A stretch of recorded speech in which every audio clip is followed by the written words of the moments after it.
god, we can totally make one of these. I don't even think I'm enjoying this. No, I like it. And we did, and it's fantastic. I adore this game. It is perfect. The following is brought to you by LoudsPeak.com.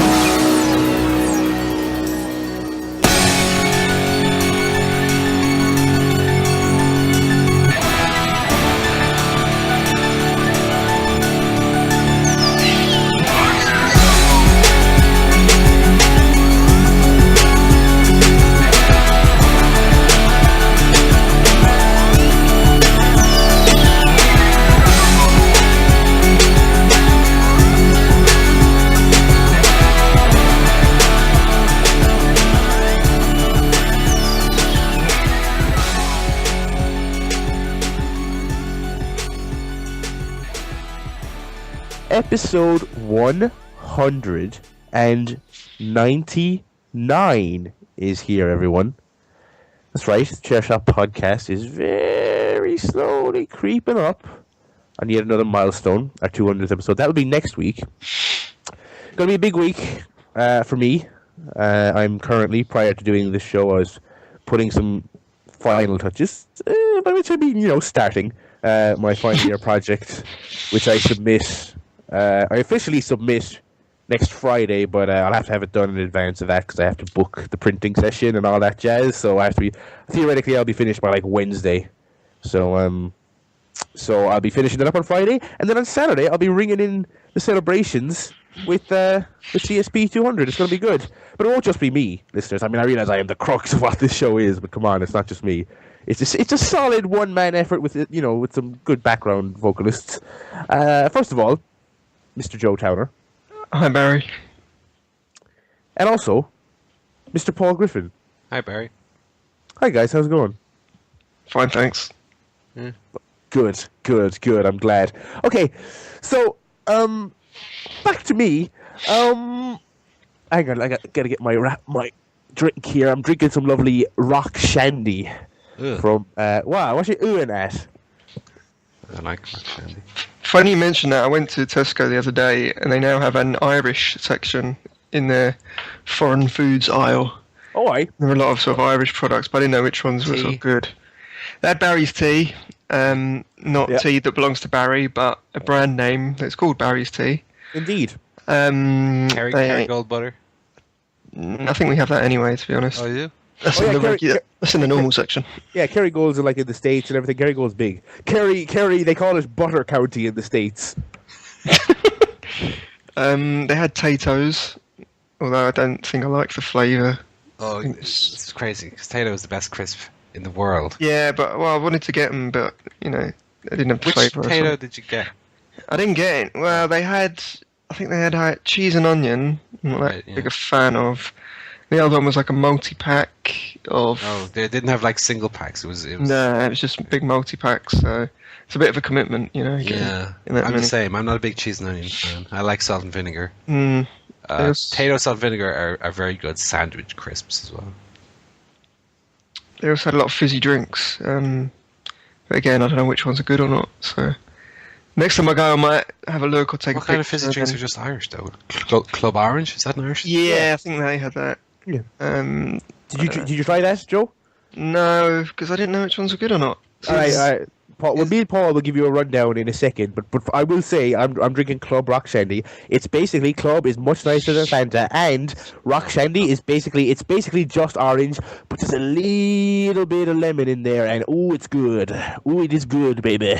Well, first of all, Club's not better than Fanta. Well, it is. It's not as sticky. First of all, I'm totally stickiness free as I speak to you right now, and I'm 1.5 2-liter bottles through. The thing is, when Barry drinks Fanta, he's also sat in a bath of Fanta. So, fully clothed. One thing I want to know is TK Lemonade. Is that an Irish thing or is that universal? Never heard of that. That is a staple of the 90s kids' birthday. The old TK Lemonade. Yeah, if there was a Facebook page out there that's so relatable 90s kid (Ireland), it would be mostly TK Lemonade pictures. You know what I mean? And also the very popular TK lollipops. I never liked red lemonade. What's that about? Me either. I mean, it's not quite lemonade, it's not quite Fanta or Club Orange. It's just somewhere in the middle, isn't it? What is this that Joe said? This is not an Irish Tato pack. This is some bizarre, otherworldly Tato. This is not the Tato I know and love. What is this? It's been localized, probably because Mr. Tato, R1, probably because he looks He like would offend all the Protestants, I think. So. Yeah, it's like maybe they think, they look at Mr. Tato and they're like, he looks like some kind of dissident Republican. Dress him as a Morris dancer. Yeah, look at this. It's just a sport in a fucking barber shop outfit. That's racist. Okay, I'm gonna go through this. Accurate, There's 58 products on this list. Okay, I already don't know the first two. Well, the first, Jalapeno relish. How's that Irish? yeah, Ballymellow. That sounds pretty Irish. Oh, to me. Ballymellow jalapeno relish. Okay. Yuli's, of course. Berries, yeah. Bones chocolate Kimberly tea cake, yeah. That looks alright. Yeah. Cream crackers, of course. Bewley's is also are Bewley's the coffee people and Bewley's the hotel people the same, Paul? I don't know. Okay. I'm looking at some Paul like he's my Mikados here. teacher. Weren't Mikados made by a different company? Since when they called Boland? I think they were always under the same bracket as Kimberly, I believe, because the packaging always looks very similar except for the colour. Those are both nice, by the way. Joe Cadbury Dairy Milk. Not really. But yeah, obviously they're all. I assume Those versions are all Irish. We don't have any. Yeah. Oh, okay. Yeah, I assume you have Mikados and things over there, though, Joe. You do. You know what they are like. We have what? Oh, here we go. Here's we've got us some prime product here. What I would consider world best. We got some Chef tomato ketchup. Chef. I calls it Chef. Chef Boyardee. Chef ketchup is really, really good. Chef condiments are very nice. We've got some commoner swill here. We've got Sidona apple drink, which is basically like cider without the alcohol. And I always thought it was vile, which is ironic considering what I grew up to be. A lot of club. Yeah, club soups. Yeah. Club is very generic. Lemon sauce, or soup even. Harp.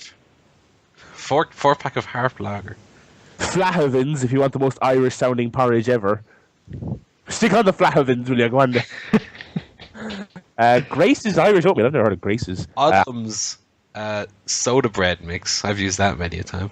Is Harp Irish? I didn't know Harp was Irish. I mean, the name sounds Irish. Of course it is. Harp, yeah. Yeah, I bet Bertie Herd's favourite. I bet it's piss. McDonald's curry sauce. I remember that. I've had my share of that. Logo. What is this? Why does everything look right except Tato? Oh my god, Silvermints as well. Oh, we should have Silvermints. By the way, I mean I should. They make them in spearmint now as well, which is even better. Well, West Coast Cooler is not Irish. It's just now we're just in the alcohol aisle. They've lumped it all in. That Tato thing is weird though. That's not how a Tato looks. Yeah. Maybe they make international packaging. And it's weird because presumably the only reason people would buy Tato instead of Walkers in the UK is because it's the Irish crisp brand. You know what I mean? But they don't. But then they look at that and go, or is it? Walkers is terrible. Walkers is shite. Yeah, it's not a good crisp. I'll eat one. Don't get me wrong. I won't. One? I need a packet of them. When I was in school and I used angry the whole time. When I was in school and the first thing I'd ask man when she came home shopping was what Tato's did you get and stuff. If she said Walkers, I would legitimately say, oh, fine, whatever, I'll just buy my own during the week. Because fuck Walkers. Walkers don't sandwich well. They don't sandwich well. And they also don't taste well in any other circumstances. Ready salted Walkers, alright. But Tato is definitely the king. And also, King crisps are also very nice. Oh, King. See, that's one thing that's conspicuous from this list by its absence. King. Yeah. What else do they not have that we have? Famine. Yeah. Higher unemployment rate. Not currently available at Tesco, I guess. So yeah, that's things what we eat. Our new feature here on interesting on CSP. I'm going to look up Tesco.ie. British brands. Look at it all, completely unrelated. I'm looking at all these apps I have on Facebook, which is like not something I actively use. It's just shit that I've had for years. GoFightLive.tv, I remember them. Pizza Hut online. All right, let's look at Tesco.ie. So there's none. There's nothing. What? What's going to be on Tesco.ie?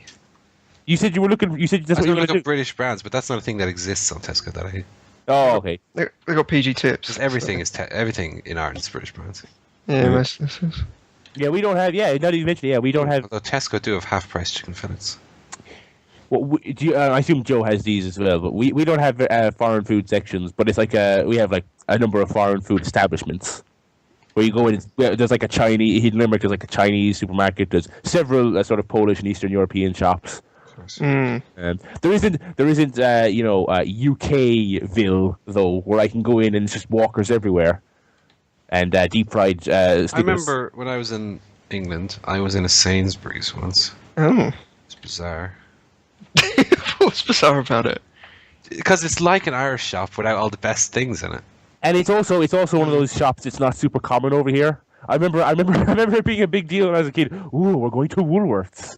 Really? I hear about that. And it's just Walkers. And you're like, what? Where's this choice? Yeah. And Monster Munch over there ain't right. Yeah, I've heard that as well. Rubbish. Should have had some when I was living in the UK. Hello, sir. Please give me one of everything that's different over here than what I have usually. I couldn't wrap my head around the Bulmers Magners situation while I was over there. How do you mean? Because Bulmers, as we know it over there, is called Magners. It's the same company, just different names for the cider. Really? But Bulmers is also a cider over there, and it tastes very similar. Yeah. I couldn't make a head of it, mate. Magners. Oh, anyway, right. That's weird. I thought you would have known that just through years of football sponsorship years or something. Of not drinking. Yeah. Well, Magners. Who have Magners on support? I don't know who. Who do Magners support? We were an Arsenal fan. Oh, I just assumed that alcohol sponsors people. Magners, did they maybe sponsor like Rangers a few seasons ago? Nah. I don't know. They did. No, that was Carling. They did. They sponsored stuff. Sorry. Anyway. Did I ever tell you, this is one of the worst pieces of advice I've ever been given, and before I went to Scotland, I had to mandatory. I had to check in with like the head of the course, the college course, before I left, and he's saying how everything was going, have you found an apartment yet, and all this, and he was like, as a bit of small talking, bantery thing, he's like, oh, I'll tell you what, do you know how to identify a Rangers pub? Because of course I'm a foreigner going to Scotland, so it's like, oh, I don't want to walk into a Rangers pub with a Celtic jersey that I don't own, but he was like, do you want to know how you identify a Rangers pub? And I was like, no, go on, tell me. He's like, they serve Carling. And I was like, oh, okay, so Carling is like a Rangers drink. And he's like, yeah.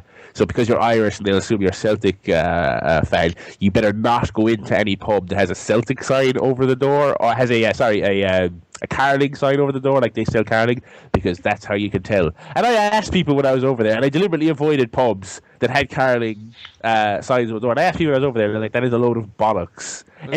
Barry doesn't have a Celtic shirt, but he does have a shirt that says "I love the Pope" on it.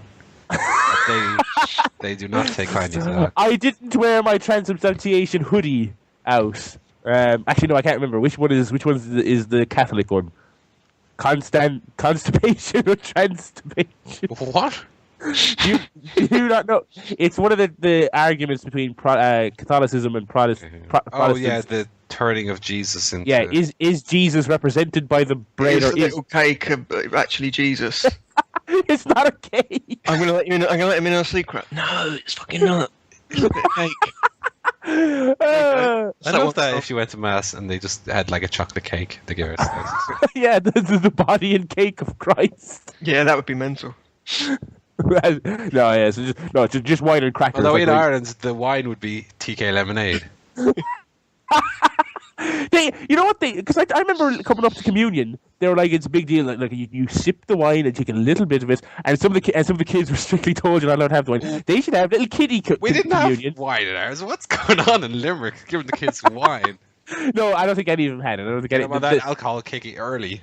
But wouldn't it be good? They should have little kids' communion where they get cake and TK lemonade. But then they'd be all sticky fingers and going mental around the church. You would. No, they'd be all hyperactive, running around, running up the church curtains and knocking over the candle things. Church curtains? What is going on? What church has curtains? The Protestants are looking in close curtains. Anyway, I don't know how we got onto this, but yes, everyone. CSP 199 is here. That's all I got. My material for the week was the intro. I'm very, very, very tired. I've had a long week of work and yelling at people to speak to me, yelling at people politely to speak to me about my project that they said they would, now they're not, and writing things. I also had my last ever presentation as a university student yesterday, which I mercifully survived. And yes, so I have just about seen Raw, and that's really it for this week. So I look forward to that, listeners. Yeah. Although now I'm indulging in this trend of harassing JR on Twitter for being a transphobe. Why? What's he saying? Because he was telling some story about a transgendered individual and referred to it as a he, she, and a thing, I believe. Oh, God. Yes. You're telling me that a man from the south of America, Oklahoma, a sort of old southern man, isn't politically correct? I know, mad, isn't it? That is insane. But anyway, yeah. So what have you chaps been up to this week? Nothing. Yeah, not much. Oh, good. Okay, good. Watched a couple of movies. Yeah. Yeah, I watched The Darjeeling Limited. The what? The Darjeeling Limited. Hang on, I gotta read this news story here, Paul. For your this, I retweeted some things in relation to this just before we came on air. Have you seen this? The McNulty one. The McNulty one. Let me read this for Joe's benefit. Okay. Right. A TD sensationally quit the Dáil, which is our Parliament thingy-majig, after the Sunday World discovered he sent late-night Facebook message to a 17-year-old schoolgirl asking, "Have you ever been spanked?" And it gets better. I'm going to skip down the details here because he issued a statement that was pretty funny. Basically, he admitted that he was under the influence. Okay, I am today resigning as TD for Dublin West and will take all the steps necessary to do that immediately this week. I sent inappropriate messages via Facebook. This included inadvertently sending one to a 17-year-old woman.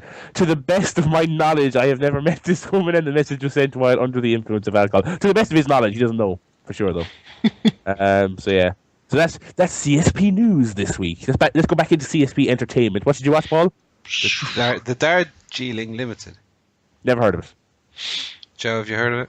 Yeah. Yeah, it's Wes Anderson starring Adrian Brody, Owen Wilson, Jason Schwartzman. Really good, really good. I'm trying to see as many Wes Anderson movies as I can now. I've seen Moonrise Kingdom, Life Aquatic, Fantastic Mr. Fox, and now Darjeeling. I think I've seen one more, but I can't remember which one. And I thought Darjeeling was really good, really funny, really sweet.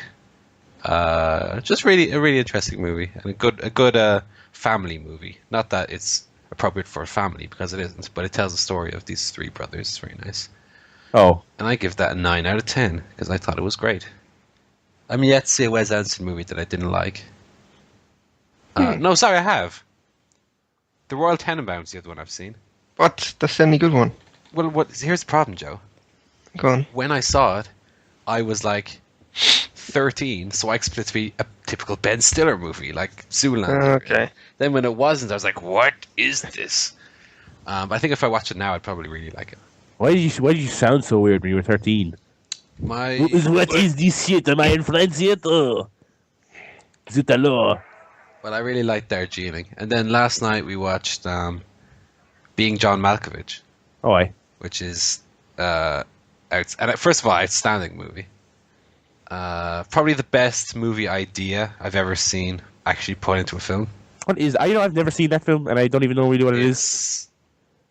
I won't even tell you. Don't even know anything about it going in to watch it. I had like a really, really loose understanding of what it was about, to the point where I almost didn't know anything about it, which actually made watching it a better experience. Have you seen it, Joe? No. No. Well, I gave it a 10 out of 10. Oh. I Good score. It's directed by Spike Jonze, who also did Her this year, which I gave my vote to for best movie of the year. Spike Jonze. Oh, no, that's Mike Jones. Jones. That's Mike Jones. Yeah. He says his name instead of every song of that album. Mike Jones. Oh, well, at least he did the last time I heard of him in like 2004, but go on anyway. So Spike Jonze, yeah, he directs. Spike Jonze. I think he actually was Oscar nominated for Best Director for this movie as well as for her. Is it better than her? It's certainly weirder. In many ways, it's better. But and John Malkovich is in it, of course, he's great. Basically, without spoiling anything, on a very, very basic level, what happens is a man discovers a portal to the mind of John Malkovich, and then all sorts of escapades go forth. And it's I'd recommend, if people haven't seen it, it's a must see for me. It's almost like the kind of movie you'd expect someone like Michel Gondry to make. That sort of weird. It's actually written by the same guy who did Eternal Sunshine of the Spotless Mind, which I think might have been directed by Michel Gondry. Yeah. So same guy who wrote that writes this one, and it's really strange, really very funny, and just such a great. It's like something you would dream, wake up and think, well, that was mad, but instead of like completely dismissing it, just write it into a movie and get it made. That's what this is basically. It's really, really probably one of the best movies I've ever seen. It's only got like a 7.8 on IMDb, which just seems very. Oh, you can't believe that. But it's I thought I was completely taken in by it, and I thought it was fantastic. So there were two I've watched this week. I'd highly recommend both. Darjeeling is very sort of straightforward, though. It's not completely wacky like some of Wes Anderson's others are, but it's very good at the same time. And being John Malkovich is just like has everything you could want in a movie. So there you go. That's all I've seen this week. I've not even watched any TV. I'm so behind on everything. Yeah. I'm like 5 weeks behind on Archer and stuff. I have on my desktop currently. I have 3 Communities, 2 Rick and Mortys, American Dad, Top Gear. I still have Raw for some reason, even though I've watched that one. Just bin it. So if you've seen it, bin it. Person of Interest. Bin Top Gear while you're at it as well. Time, The Soup, and Y50. And I also have that Scooby Doo. Why do you watch all these terrible shows? Yeah, I was gonna say, you know how you can thin the herd a little bit. Well, Just don't watch all those awful... not one of those shows is terrible. That's why they're all good. Well, Raw sometimes. Well, and the other ones. I like some. I finished House of Cards. That was shit. Yeah. I watched another episode of that this week, by the way. I'm now on episode 3. Yeah, the first few are quite good. They're all right. Yeah. Oh, Paul's on season 1 though, isn't he not? Yeah. Yes, I am. Yeah. So he's still in the glory days. But I'm even though I'm only 2 episodes in now, I'm just really starting to get the feel that it's as if they're trying to act like it's a show written by Aaron Sorkin when it like isn't. 'Cause the dialogue is so. It's just bam, bam, bam, bam. It's such rapid fire that nothing anyone says means anything. It's just everything is a soundbite, you know. Yeah, it's true. It's interesting enough. It seems like the first 2 episodes though were basically the same thing twice. Where in the first episode, Kevin Spacey's character meets with Kate Mara's character. It's like, partition your newspaper, doll. I don't know his doll face, put that in your paper there. And then in episode 2, he meets Kate Mara and is like, put this story in your newspaper. It's like, we saw this already. Twice now this happened. So I fully expect it again in episode 3. But, yeah, it's alright. It's not blowing me away. I think it's decent. And that's all I watched this week. So have we emails? We're getting to the emails. Yeah. I'm trying to think, did I watch anything this week? An hour early, the emails. I watched season 3 of Arrested Development. How's that? Good. I hear season 4 is bad. I'm curious as to how it will be, because I like the show, but I am not falling over myself the way a lot of people did, and it got very meta towards the end of season 3. Like, we know we're being cancelled, so let's have fun. And I'm worried that He's had that for like 4 years now. And I feel like if I tune in season 4, I heard that it is also quite meta as well. So it's like I don't want I don't want to be overrun with ooh, we're on Netflix now, ooh. It was very fun at the time because you knew it was being cancelled, and so you could kind of revel in it. Yeah. But knowing that it came back and watching it delayed probably lessens the effects. Yeah, but it's still good, Yeah, it's great. And I also finished the first season. I didn't realize it was so short, but I also finished the first season of It's Always Sunny, which is very good, very, very entertaining show. I'm looking forward to getting stuck into that. Very funny. I don't think I saw any films. No, I didn't see any films this week. Well, I'm probably going to try and watch Free to Play this week, which is the Dota 2 documentary. watch Being John Malkovich instead. We'll see. Watch a Dota 2 documentary. What? Because it's interesting. I'm interested in gosh dang video games. And it's not about the documentary, it's about the weirdos who play it. Right. Anyway, we'll see. You're not selling to me. Well, I haven't said a single thing about it other than it's about Dota 2. Yeah, that's not. Which admittedly I don't play or like either, so I'm just saying. Right. I would watch Being John Malkovich. That's I probably will at some stage. do. Anyway, emails. Right, I have one from Scott. Subject, movies and missed matches. Good evening, Paul. Last week you mentioned that you enjoyed Prometheus, and I agree. I enjoyed it as well. I think it was one of those movies that people expected it to be something, and when it wasn't that, they hated it without actually paying attention to the movie. You also mentioned that you missed Cena versus Rowan match because you went to the bathroom, which reminded me of my one WrestleMania regret. Back when Butterbean fought Bart Gunn, that was a WrestleMania 15. Right before the match started, I got up to run to the bathroom, figuring the match would at least last a round. By the time I got back, it was not only over, they had cleared the ring of everyone involved. Which brings me to my question, has there ever been a match that you missed for whatever reason, that you were so disappointed that you missed it live, you never went back to watch? I've never seen the Butterbean fight. I kind of feel like if I missed the moment, I missed the magic. Thanks as always. Scott, the boy McAvoy. Oh, he's using my nickname for him. Well, I was going to say, why is he giving himself his own nickname? Well, I gave that name. He says, P.S. I hope your mom started to recover. And she has. She's back on her feet. As far as Prometheus goes, I understand why people don't like it, because a lot of it doesn't make a lot of sense. Especially if you've watched... Yeah, but it's a movie, it doesn't have to make sense. Red Letter Media put out a video about Prometheus where... Why did this happen? Oh God, I can't stop coming! And Sorry, that was my Red Leader Media impression, not an off the cuff remark. Go on. well, I would say if people want to have their faith of Prometheus tested, go watch that video. Because I thought Prometheus was fun. I wasn't too upset by the fact that, like Scott says, that it wasn't something that I expected it to be. Like I expected just to enjoy the movie, and I'm a big Aliens fan anyway. So I was sort of I was interested in the whole backstory. So I pretty much enjoyed Prometheus. As far as matches that we missed for whatever reason and then never went back to watch live. Over the Age 99? I've never watched it. You've never watched it? No. I've seen Over the Edge 99, and the only reason, obviously aside from the Owen Hart incident, is that it's a terrible pay-per-view anyway. But of course after, understandably, but also up to the accident.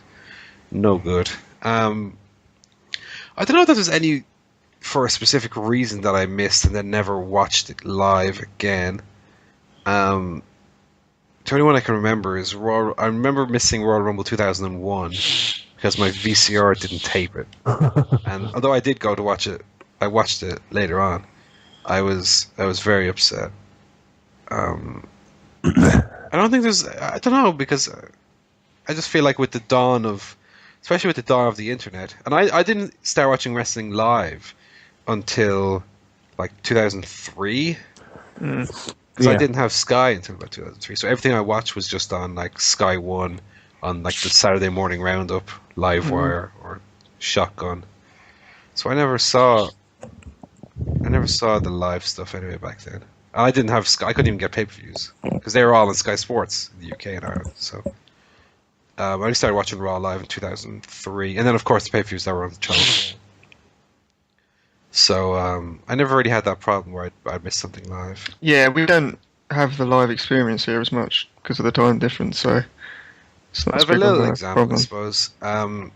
at WrestleMania 20, during the Undertaker Kane match, on the live version of that pay-per-view shown in the UK, during the Undertaker's entrance, as he took his hat off, during he used to come into the ring and take his hat off, the eyes, just as he was doing that, the camera cut out the feed, like.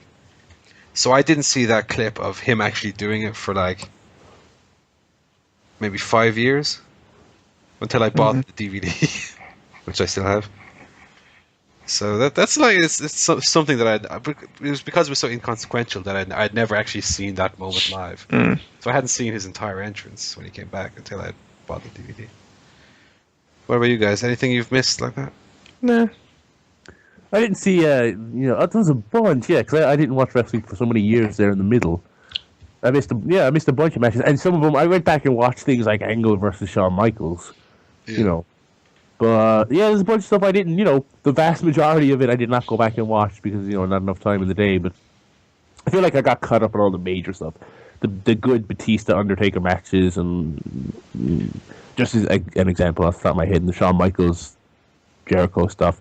Yeah, so I went back and watched that. But there was years there where I didn't watch stuff live, so. Steve from the Bay Area says, and I've actually seen this story, is that a 27-year-old female medical student is auctioning off her virginity. She's hoping to raise $400,000. What? Wait, hang on. She for herself or for charity? I don't know. I assume for herself.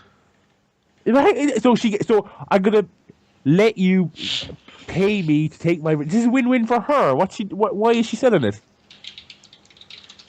Anyway, the story sounds incredibly fishy. Why wait this long only to auction it off? Wait, how old is she again? 27. That's not that old. No.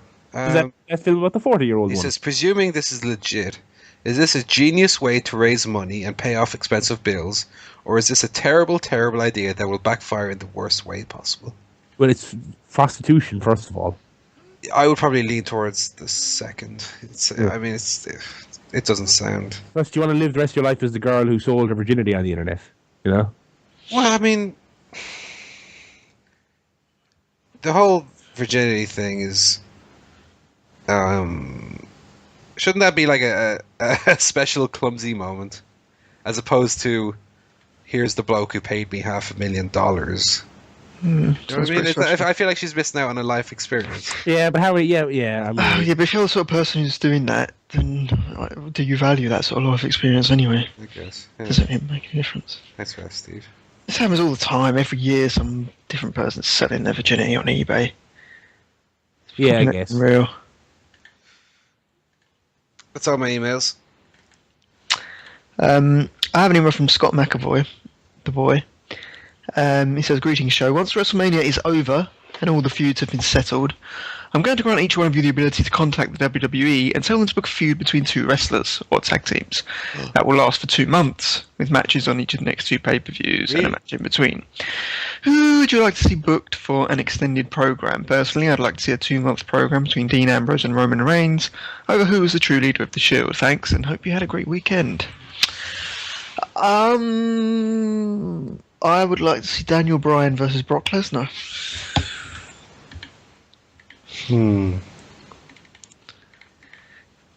So that won't happen. That's why I'd do it. Yeah, it makes sense. Yeah, I would go with that. I'll go with a feud between. Let me think now. The problem with trying to come up with dream match scenarios is so often they just throw the matches away on Raw. So I'm trying to think who's not really wrestling each other that much. There's also not that many people who I'm that interested in on Raw. I'll tell you what I'll go with. I'll go with, and I don't know whether the feud itself would be that interesting unless one of them turned heel, but I'd say the matches are pretty spectacular. I'd go with Daniel Bryan and Rey Mysterio. Yeah, I don't know if Ray can still cut it though. Every time he's come back, he's sort of been able to... If it's one more match is grand. Barry? Oh God. I still really want Undertaker, John Cena at WrestleMania, but I'm think we probably- amazed they've still not done that match. they'll probably do that next. Probably gonna be the It's last one strange. next. Yeah.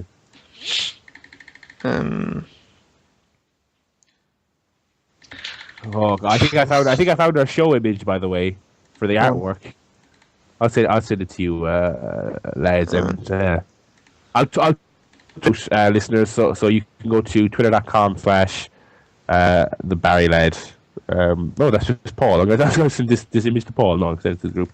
All right. So I sent it there to the lads. Yeah, I think they'll do Undertaker and John Cena next week. Next week? No.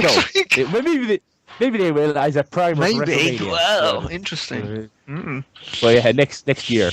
Next year, I expect they will do it.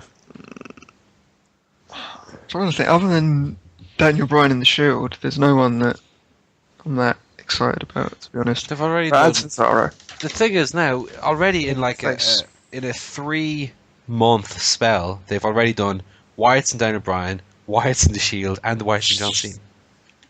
Yeah. Also, I saw someone on a blog this week What? say that Phew. John Cena is worse than Ted DiBiase. Junior. No. I never really rated the original Ted DiBiase as a wrestler. No, he was good. I thought he was a good personality. I never thought he was just like... He wasn't even really a main eventer, really. What he was. Yeah. Of a different era, though, so it's kind of hard for me to comment on him, you know what I mean? I mean, 30 years ago, things were mad. Yeah, I think John Cena's a better wrestler than Ted DiBiase. Well, yeah. I mean, it's hard to say. It's hard to say. Yeah, more good wrestlers. No. Okay, thanks for that, Scott. My second email is from Steve, who says, concessions. The Arizona Diamondbacks, I don't know what that is, announced a new item coming to the concession stand when the baseball, there you go, season starts next month. It is an 18-inch corn dog stuffed with cheddar cheese, jalapenos, and bacon. That's a foot and a half. Served with a side of fries for only $25. I can't imagine ever spending $25 on a corn dog. They're kind of disgusting. Would any of you guys try it? Is there any kind of equivalent for this at the Premier League games? I'm guessing there isn't. No, there's nothing like that on our continent, Scott. Also, what the fuck is a corn dog? I only know corn dog from The Simpsons. Yeah, I'm not really In sure. the Bart Simpson Guide to Life. There's a whole... I'm assuming sausage. it looks like a battered It's like, sausage. yeah, it's a battered corn dog is a hot dog sausage covered in a thick layer of cornmeal batter. So basically a battered sausage. Oh, imagine a battered sausage but with a hot dog. Oh, well, that's not too bad, I guess. I mean, not any worse than eating. Imagine if it was a hot foot and a dog. half long though, Barry, and Yeah. had cheese. What kind of meat is in that thing at all? I wonder. God knows. Well, it's $25. So. It's probably the finest. The finest dog. anus. Yeah. Dog. this dog anus was very carefully fucked before we turned it into. It's organic dog anus. Free range Premier League dog games. anus. Free range sell dog. like Coke and Skittles or whatever, don't they? Yeah, they By don't. the way, Coke and Skittles aren't narcotics. Scott. Skittles. That is what they sell at Premier League games, just Coke and Skittles. Yeah. They just sell your regular kind of shit burgers and hot dogs and. Oh, well, outside the ground. No, in the ground they In the do. ground too? Yeah. And yeah, chips, pie is a big thing at football here. They don't really have pies in America, do they? No, I don't even think they have them kind of casually eaten in public spaces here either. Pie is a thing you have on a Sunday at your house. Yeah, but you have a pie. That's what you have. Chips, pie and chips. Pie is not a type of thing. Well, actually, no, there is a, yeah, I mean, they do sell them in kind of chippers here, but it's not, you know. Yeah, It's it's not ones popular. like that, basically. Kind of like more like a pasty, I guess. Ugh, my nose is all runny. Apologies, listeners. Would I try it? Probably. I certainly would not. I'm very picky with food. If and when I go to America, I am going to try all the vile shit they eat at NFL games, including probably just like a small little baby fucking cow on a bun. I'm going to go to Arizona and have one of these corn dogs. Oh, sorry, is it just specific to Arizona? Because I'm not going to Arizona. Yeah, it's the Arizona Diamond. ball throw. What are they called? Albuquerque isotopes. Thanks for that, Steve. That's a good email. He's on hunger strike till the Topes win the pennant. What? What's a pennant? I don't know. It's a baseball thing. Flag or something, isn't it? Win What's flag. That's A terrible. little flag, yeah. Pennant. Jermaine pennant. More like. Yeah, good one. Win him just sat in a little trophy. Peeping over. Who's he play for? Does he play for someone in like Canada? Or does he play for some Canadian team? I don't know. Let me Google him. Jermaine Pennant. I know he's at Stoke. No, he isn't. Did he So get it's the released? current team, Stoke City. I thought he got released by Stoke. Oh, maybe it's... This is out of date. What's his Wikipedia say? No, he left in January, yeah. Okay. Um, Is he clubless? yes, he's currently clubless. It's a shame he's quite good. He played in the European Cup final. For Arsenal, was it? For Liverpool. Oh, of course. Yeah. Oh, I so- remember he initially came from Arsenal, didn't he? Yeah. I thought he would have been one of those ones where, like in the United in '99, didn't we have like, Jonathan Yeah. Greening. yeah, on the bench has a Champions League winners medal, that sort of thing. Yeah. Weird. Fabio da Silva. He's good.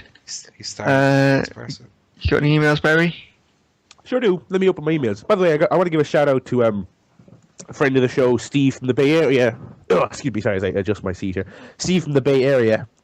He emailed in a number of weeks ago to ask me for my journalistic opinion. Okay. On the... What a fucking idiot. He must be Anyway. desperate. Jesus. Anyway, he asked me about the Grantlands Dr. V story, Oh, yeah. which I had not heard of at the time, which is funny because I since looked into it and it was... This is the golf story. This was the story of a guy who looked into this magical golf putter, and he uncovered that the person who invented it was not a doctor and was also not a woman, as she claimed. She had built a fake identity and she was transgender, but she killed herself before it was published because she didn't want to be outed. I actually used that story in my presentation this week because it was on media ethics. Interesting. So I researched it and I You got all also these. used the Dave Meltzer CM Punk. No, I didn't. But I was gonna. That was our backup. That was our backup. It was a group presentation, so I had to go broader than that. But yeah, I thought I looked into it. It was an interesting case, and I got all this feedback, and yeah, the class I was presenting to thought it was interesting. So thank you, Steve. I will. You can have 1/16 of my useless degree when I get it. So And 3 wishes. and 3 wishes, yeah. Let me see. Oh yeah, I got one here from my main man Scott, the boy McAvoy. Stop buzzing, phone. Fucking my darn popularity. Leave me alone, ladies. Anyway, Scott says, do you think when Paul says he's really busy at work, it means he's only had time to watch 2 episodes of The Simpsons each day? That seems to just be an isolated question he's thrown in there to ridicule you, because the rest of the... I have not had watched an episode of Simpsons in quite a while. I don't have time to watch anything at work anymore. It's very sad. Actually. I tell you what, we're all very busy. I tell you what, I haven't played an actual video game in like 2 weeks at this stage. Oh, dear. And as I said last week, that was Brothers, which is like 2 hours long, so that doesn't count. It doesn't count. Right? Anyway, we're all busy. Here we go. He says, I was very disappointed when I first started Super Smash Bros. And Player Uno, Player Dos, and Spotify. I'm butchering this. I was very disappointed when I first started Super Smash Bros. And Player Uno, Player Dos, and Stupefy weren't playable characters. I couldn't even figure out how to unlock them. I think he's doing a joke there based on the fact that they're named after video game characters. Anyway, now to an actual question. Oh, good. Do you think TNA's decision to return to 12 pay-per-views a year has anything to do with the WWE Network? Other than TNA not understanding it, I'm not sure, Scott. Are they hoping the companies that feel like the WWE is screwing them over may give TNA some extra publicity and maybe help their pay-per-view buys? Thanks, have a great weekend, Scott. That's an interesting take. TNA are going back to 12 pay-per-views? Yeah. I didn't hear this. At the end of lockdown, they just had an ad, just like nonchalantly threw an ad out, Sacrifice on pay-per-view in April. And they're taping it then in Orlando in a couple of Sundays. Like no big deal. They're just back to doing it. Interesting. I mean, they might get some more publicity of it, but it's not going to make a difference because the competitor, who's the number one, is now doing 10 quid pay-per-views with a bunch of other benefits, and they're doing 50 quid pay-per-views that are shite.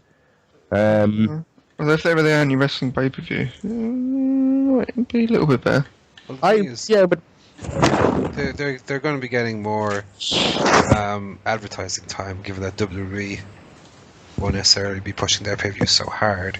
But it's the same product nobody wants to watch. That's true. Yeah, maybe the exercising will actually make it worse because more people will see their awful product. Watch this shit. So yeah, I don't think there's any positive upshot of that. I think that's a very foolish decision they're making. Anyway, thank you very much, Scott, as always, for your contribution. Steve is back in touch. He says, this Malaysian Airlines disappearance has been quite the tale. Has it gotten too crazy now that Courtney Love is tweeting photos of the Indian Ocean claiming she's found clues? I didn't see this. I guess the whole thing is going to be something simple like a fire broke out on board and the plane is now at the bottom of the ocean, but the media here thinks quite differently. The media in the US has been at an endless parade of terror and hijack theories, all involving this mystery group loading the plane with bombs and flying into the US. As if people patrolling the US airspace wouldn't find it odd that this mystery plane has resurfaced and is now headed straight for America. What do you guys think? I don't know what to make of that story. I feel like I'm with you. It's probably just at the bottom of the ocean. I feel like if they were going to fly a plane of bombs to the US, they'd just load a plane full of bombs as opposed to steal one while it's flying in like China. Yeah. Seems like a lot of effort. Really. Get the entire world looking for it. Just grab one of those planes that aren't flying, put it on the back. Yeah. Of the bomb. Oh yeah. Good idea. Easy. Yeah, it's a weird story, alright, but I'm not paying too much attention to it. I'm sure plane just crashed or something. It's very sad. I listened to a radio show earlier in the week on News Talk, which is a newsy, talky radio station here. And this is like the story of the day. They wouldn't shut up about it. And they also started bringing up like classic cases of Irish air disasters to kind of make it, to tie it in, a bit of a history lesson. And it's just like people are just fascinated by this story, and I don't really get it. I guess it's because it's a bit of a mystery. It's like the Bermuda Triangle or something. Well, I was listening to a radio show with Courtney Love on today as well. Oh God! Well, it's the Russell Brand show from 2007, and she is a crazy. Did you woman. mention the plane crash? Or? She predicted it. what a Russell, don't tell anybody, but I'm gonna crash this plane in like 7 years. Oh God! Why am I a Jewish mother? Oh, oi! Also, she murdered her husband. She murdered her husband also. And if you disagree with that, then sue Paul Griffin. I'm not talking about her today. I'm talking about the second husband she had that no one knows about. Poor lad. Oh, This murdered him and destroyed all evidence of his life. Yeah. Ooh. He was the roadie for Nirvana, so less famous. He's sorry he rode her. Probably, if he's dead. And just in general.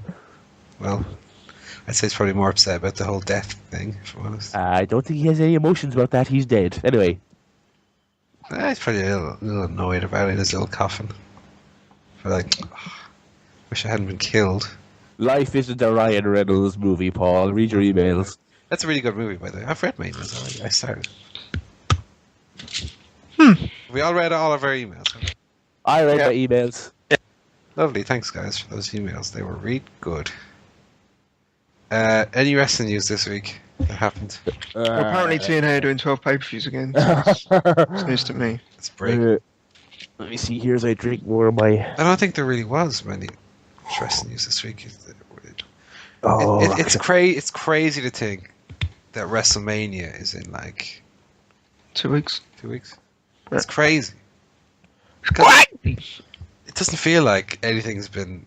Yeah, something here for buzz, WrestleMania. no buzz, is there? No, but even not even in terms of buzz, but generally, the TV product feels a little bit more exciting at this time of the year. And this year just really doesn't. It's sort of like that first year when you're like 24, where you're waiting for that Christmassy feeling to kick in, and it just never does. And then Christmas comes and goes, and you're like, that's weird. So I can't relate. That's what I'm getting with this WrestleMania. I can't relate because I'm 22 and I still love Christmas and believe in Santa. I didn't even believe. So. Believe in his power, like. Oh yeah. Of course I do. Anyway, It's great. There appears to still be evidence that Sting has not yet signed with WWE because he's going to be at WrestleCon. He was taking pictures with the Young Bucks.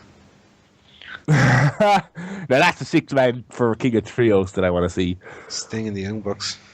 Yeah, the not so young bucks Against Kane and the New Age Outlaws. against Team Attitude Era. against Team Attitude Era Joes. Just pretend they're the Hardy Boys. Anyway, against Team TNA 2009. What else is in the news? Lady Tapa is gone from TNA. Tappa, tappa, tappa. How did we not make that joke over the last year she's been around? When I was your age, I didn't even have tappa, tappa, tappa. I would have Kill for tappa, tappa, tappa.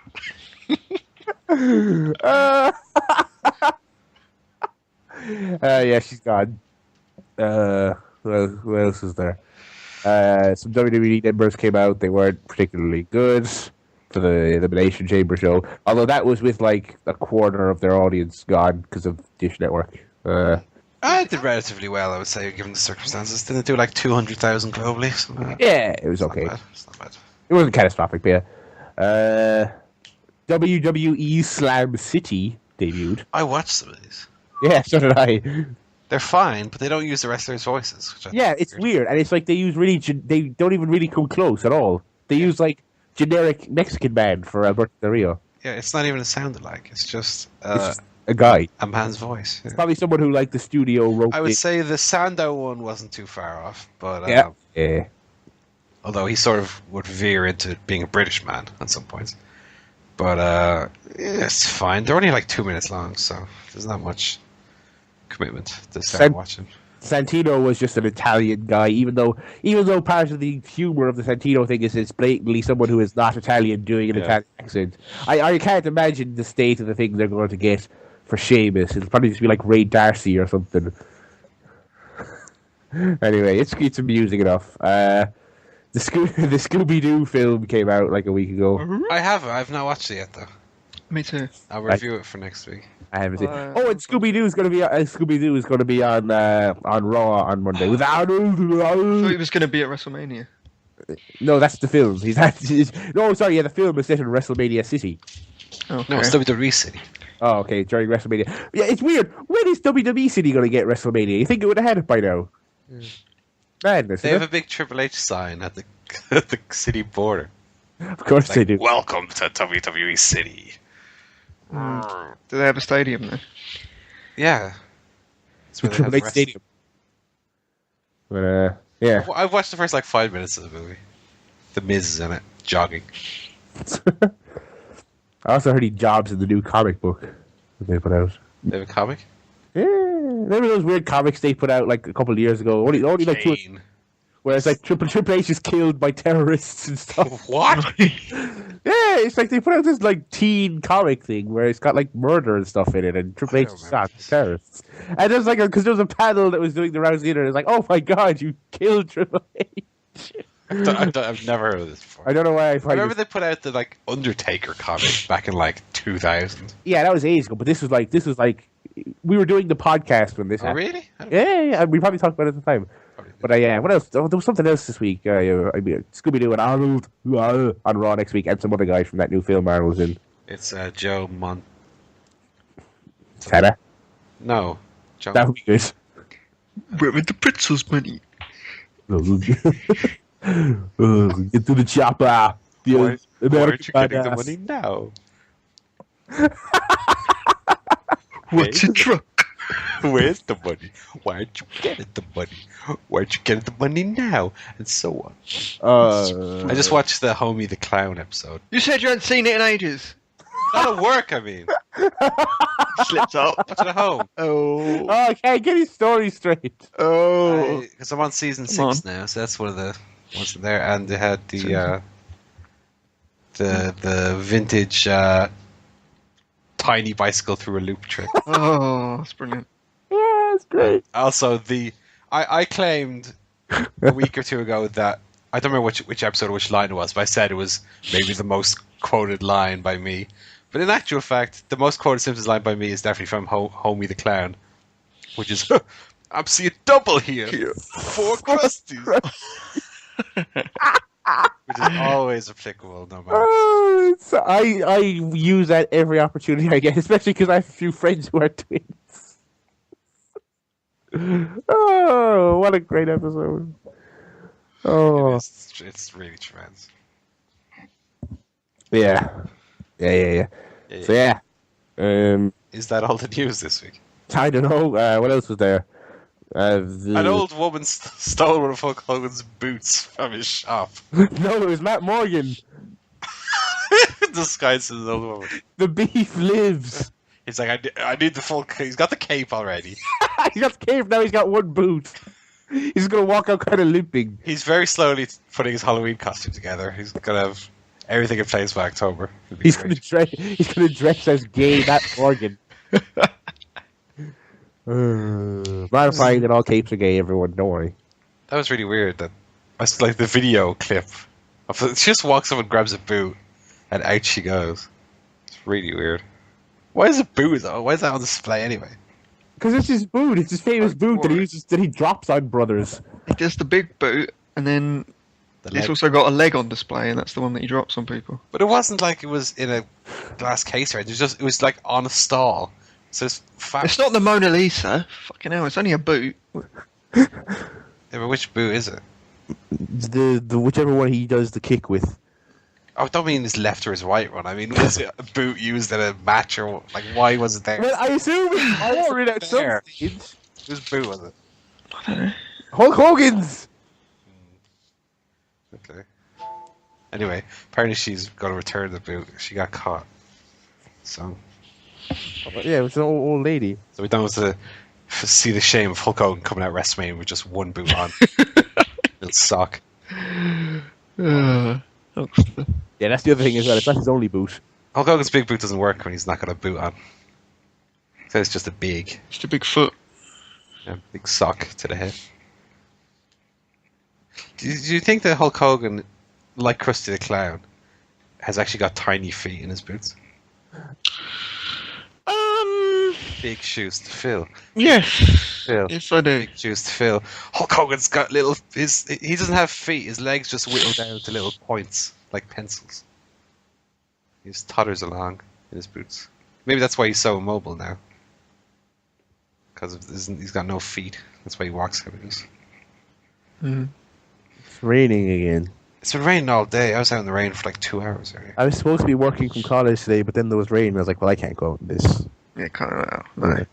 Yeah. I bought new shoes this week because in 2014 they still haven't invented a pair that can withstand the Irish weather. It's mad that WrestleMania is in 2 weeks. The biggest news is that Barry bought a pair of shoes. Well, I had a little bit teeny tiny little hole in them, and I was like, I'll get around to fixing these eventually. And then it started raining bad this week, and they fell apart. And I was like, oh, bastards! His toe was poking out the hole like a homeless man. Just walking along with his bindle. And, I need a new pair of shoes. Anyway, yeah, WrestleMania and that. So that's shoe news. Any other wrestling news? Oh, Jeff Jarrett's promotion's going to start in January. Oh, yeah. On the Country Music Network. CMT. Who watches that then? Rednecks. A lot of people in America watch it. It's probably quite as if popular. I don't know. Yeah. I'd imagine so. Rock you, mama, like a wagon wheel. Hey, hey, hey, mama, rock me. There's a bit of country music for you lads on this beautiful Saturday evening. I don't think I know any country music songs. Well, that's pop country, to be fair. Well, Shelton Benjamin, like, is winning things in New Japan. He won the New Japan Cup. Like, he won the whole thing. Oh, yeah? Which and it got that, you know, Paul was the most excited person about it right there. So, Yeah, there's really no news this week. I'm looking through the updates. There's like not a lot. It's in 91 million households. So that's CMT? CMT, yeah. What's the biggest rated? Wasn't Hulk Hogan Celebrity Wrestling on CMT? yeah. It was previously called CMTV. They dropped the V for some reason. Interesting. Probably because of copyright. Copyright MTV. Well, MTV, they're owned by MTV. Well, that's why they're like, look, we own you, bitch. You take that shit off right now. There's only one MTV up in her. Anyway. There's like plenty of MTVs. They have like MTV3 over there. Yeah, but those are all direct sister channels. CMT's this bastard little redneck fucking ugly. They're all owned by Viacom.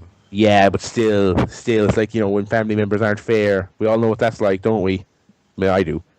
And I'm an only child. One news story was that TNA are going to be taping telly, I think, in Hammerstein soon.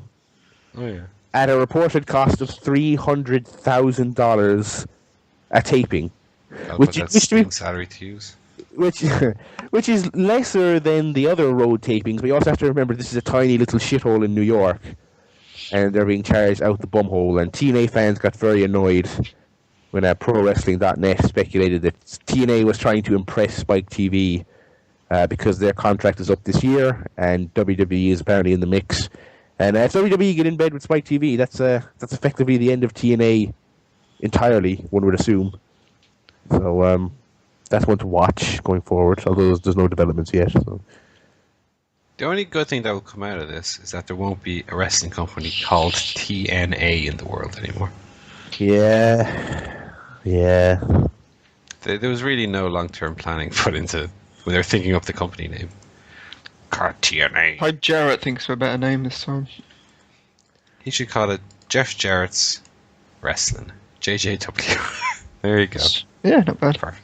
You call it King's Classy Combat, all with K's.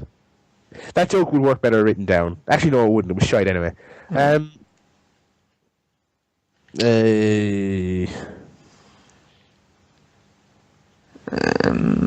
Yeah, I think that's all for news. We should probably just jump straight into whatchamacallit. That television gimmick. Oh yeah, Raw. Yeah. Who wants to do Raw? No one really, because nothing happened on it. Nothing happened on it. Didn't it? Triple H just was like, I'm in the match too. Me! And then he beat up Daniel Bryan at the end. That was it. Yeah. I mean, he beat him up forever. No, it wasn't that. It was 8 minutes or something. It wasn't like... To me, it didn't seem as long as when the Big Show hit... Or Brock Lesnar hit the Big Show with a chair. Or when Bret Hart was beating Vince McMahon so badly he had to sit down for 5 minutes. God. Yeah, so Triple H kicks things off, and Batista and Randy Orton came out to complain that they were going to have a triple threat match. Batista looked incredible in terms of the clothes. He was wearing a black shirt that said "No paparazzi" on it. Yeah. Don't know why he did that. And then he had these high top brown trainers on. Yeah. And jeggings, essentially. So eventually Triple H went crazy and said, if I win, then I'm going to be in the triple threat. Yeah. Instead of Bryan. He said that Batista was a Hollywood goober coming in telling him how to do things. But Randy Orton was all messed up in the head. That he couldn't win without Triple H holding his hand for him. Yeah. And he said, if I beat Daniel Bryan, I'll be in the main event. So there you go. And then Randy Orton hit Batista with an RKO. Yeah. Yeah. What do you make of Triple H? That being like the new stipulation now. That instead of just Daniel Bryan, that it's the winner of that match. It wasn't. I guess it evens it up because Bryan was kind of had nothing to lose really, had everything to gain. So Yeah, we mentioned that last week. That yeah. it didn't really make sense for Triple H just to go. I mean, the only argument you could make would be, well, he lost his cool, but at the same time, he gave him quite a lot for losing his cool. Normally, he'd be a bit more. Well, on the other hand, if he wanted to put himself in the match, he just could. So Yeah. he doesn't need to beat Bryan to get in the title match. He can book whatever he wants. So maybe it'll be a 4-way. That'd be awful. Wouldn't be too bad. Triple H's alright. Yeah, I think the purpose of it is just because you need to give there some kind of. It needs to feel like Daniel Bryan is, it can't be that much of a foregone conclusion. Yeah. No, I feel like Daniel Bryan has to win both matches anyway. Yeah. At the same time, I think you have to have this Daniel Bryan beat Triple H and then win the title. I don't like the idea of Triple H beating the main event. I don't think he will, because Triple H can barely work one match nowadays. Never mind two. On account of being all old, and he's not as lean as he once was. Well, it looked pretty lean in those photos of him training with the NXT guys. I didn't see this. He had a bunch of really muscly fellas who stood around posing behind him. What? When was this?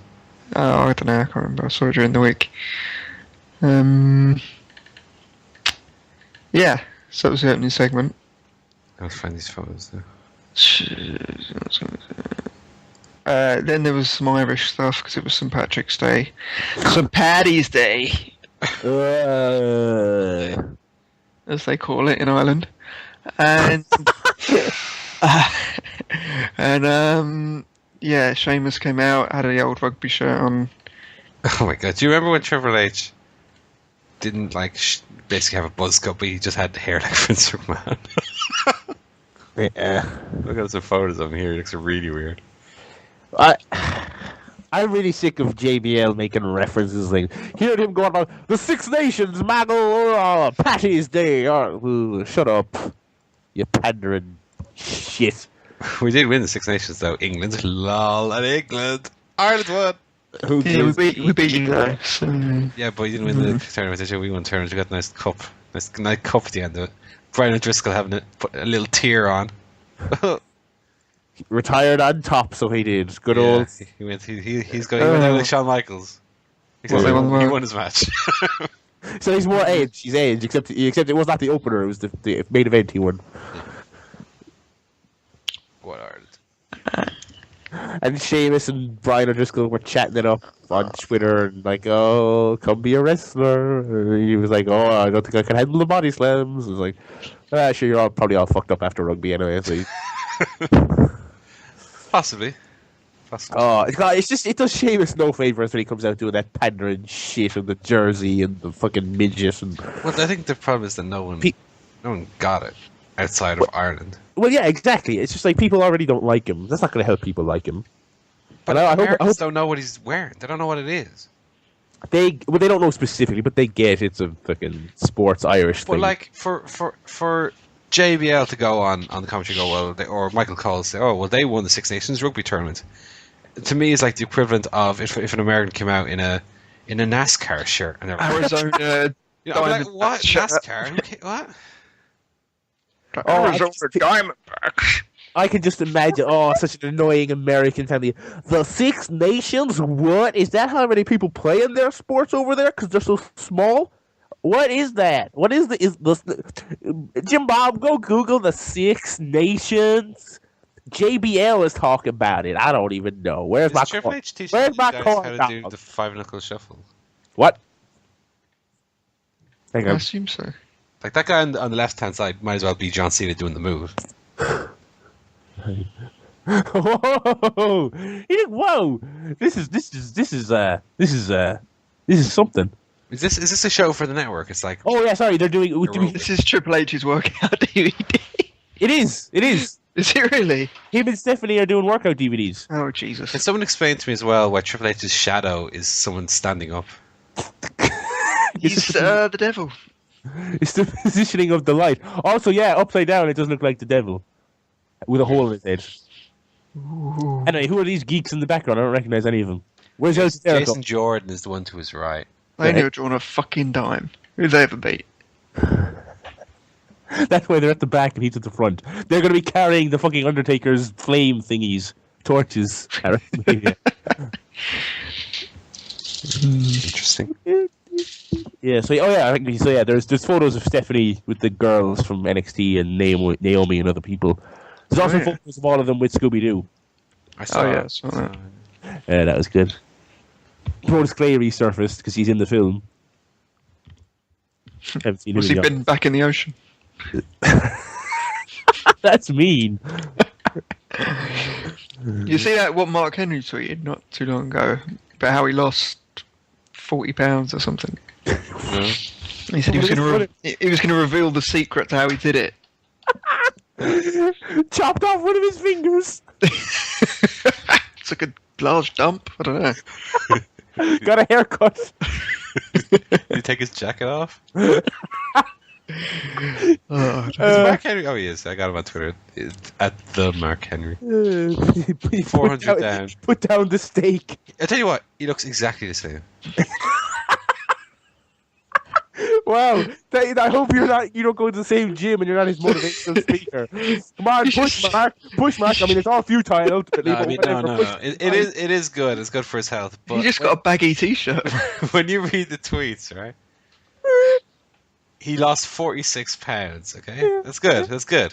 He's only 400 pounds. Okay, that's too much. That's too much. That's 1/10 of his weight he lost. He could probably stand to lose another 10 of his weight. He probably will eventually. He'll come out looking like Sami Zayn eventually. I doubt it. With the mask on, and we won't know which one is which. I don't know which one to shoot. He'll eventually be the I'm seeing double here! 4 generic coats. 2 generic coats and 2 Mark Henrys in a masks.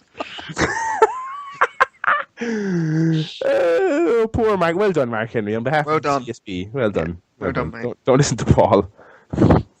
I mean, it is unfair that in the 446 one he's got a tight singlet on, and as Joe said, the other one he's just got a big baggy shirt on. Yeah. You can have anything to do. Oh, so you're questioning this? You're saying it's photo trickery? Yeah. Also, he cut the hair off, so the hair that's probably at least a That pound. was a few pounds, yeah. Anyway, he wasn't on this episode of Raw. Who was on this episode of Raw? Paul Heyman.